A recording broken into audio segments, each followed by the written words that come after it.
Donc un jour, des cailloux que le prophète sallallahu alayhi wa sallam tenait dans sa main se mirent à glorifier Allah.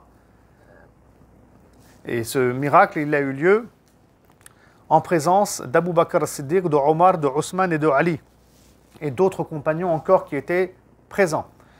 Et on nous rapporte que les louanges qui étaient faites par ces pierres, par ces cailloux, étaient semblables à un bourdonnement d'abeilles.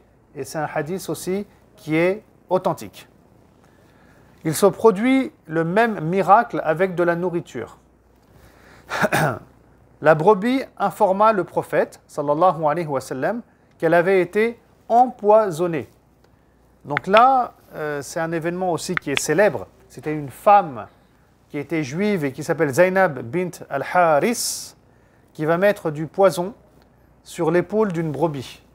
Et elle va l'offrir au prophète sallallahu alayhi wa sallam, et ça se passe lors de la bataille de Khaybar. Et le prophète sallallahu alayhi wa sallam, donc, il va goûter à cette viande et il va tout recracher. Et il va demander à cette femme pourquoi elle a agi de la sorte. Hein? Et cette femme va s'expliquer, elle va dire que si tu étais un roi comme d'autres, on serait débarrassé de toi. Mais si tu es vraiment un prophète, comme tu le dis, et un messager de Dieu, ben moi je sais que la brebis et ce morceau donc, de brebis, hein, cette épaule de brebis, ben, elle viendrait à parler et à te prévenir de ce qu'il en est. C'est-à-dire qu'il y a du poison dessus. Et donc là, elle va attester de l'unicité de Dieu et se tourner vers l'islam. Cette femme donc, qui est connue sous le nom de Zainab bint al-Haris.